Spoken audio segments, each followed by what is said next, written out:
The Epstein files are clearly a big political problem for Donald Trump, but this saga is about so much more than him. At its core, this is a moral issue about justice for the survivors and holding those involved to account, something that is easily lost, too often lost in the back and forth about the political side. So here's what our next guest has to say about that. When did pedophilia become a partisan issue? The American people deserve to know the whole truth about Jeffrey Epstein and every single powerful person who enabled him. Every name, every flight log, every cover-up, all of it. The White House and congressional Republicans are hiding the Epstein files. Why? These are the same politicians who call librarians groomers, who call their political opponents pedophiles. And to be clear, if there is a Democrat on that list, I will be the first to call for their prosecution. Because if there's one thing we should all be able to agree on, Democrats and Republicans, conservatives and progressives, it's that no one, including the President of the United States, should be able to cover up crimes against children. Joining me now is James Tallarico, Democratic candidate for the U.S. Senate in Texas. I played that you have a way of kind of cutting through the BS, which I don't think everybody does. You talk about this a little bit differently than a lot of people I've heard talk about it. And some of the points you made in there is that it's about the survivors. It's about holding anyone that was involved to account, regardless of their political affiliation. And I said this last night, if there are Democrats in there, by all means, they should be investigated too. Tell me why it was important to you to make those points that you just did. Well, before I was a politician, I was a public school teacher, and a lot of the work I've done in the state legislature is focused on helping students like the ones I taught in San Antonio and kids just like them all over the state. And so this scandal, this issue with Jeffrey Epstein and his human trafficking of children in this country and around the world, it makes me sick to my stomach. And I feel like we've got to get to the bottom of this pedophile ring. We have to know who enabled it, who supported it, and who covered it up.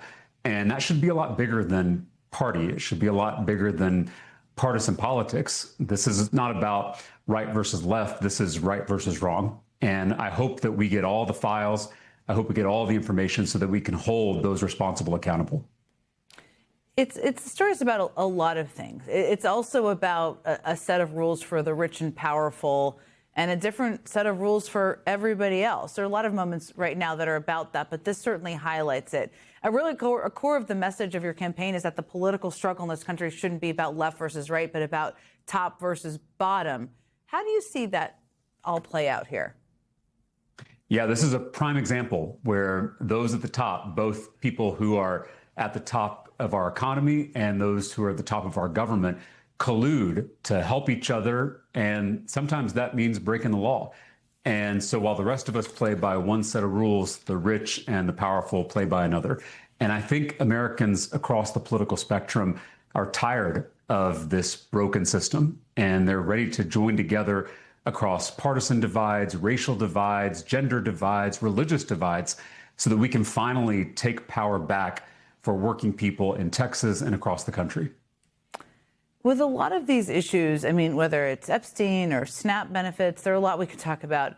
There also seems to be a big overlap between the political and the moral. And this week, and when I saw this, I was really looking forward to asking about it. America's Roman Catholic bishops released a rare and near unanimous statement rebuking the Trump administration's aggressive deportation campaign, something I think we've all been watching with horror now for months, and really framing it as strictly a moral issue. You're, of course, a seminary student, and faith is very integral to who you are and to your politics. How do you think about this overlap between the political and the moral in this moment we're living through right now? Well, I'm a Presbyterian, but I am so proud of my Catholic brothers and sisters for stepping up in this moment. I'm particularly proud of the new Pope, Pope Leo, and how he has courageously spoken truth to power in this country. There's a question in Scripture right after Jesus teaches us Christians to love thy neighbor. And someone speaks up in the crowd and they ask, who is my neighbor? And to me, that is the profound question in this country and around the world right now. My neighbor is the child going to bed hungry tonight. My neighbor is the worker making poverty level wages right here in Texas. My neighbor is the mother kidnapped by masked men in unmarked vehicles off of our streets. And that is who I am called to love.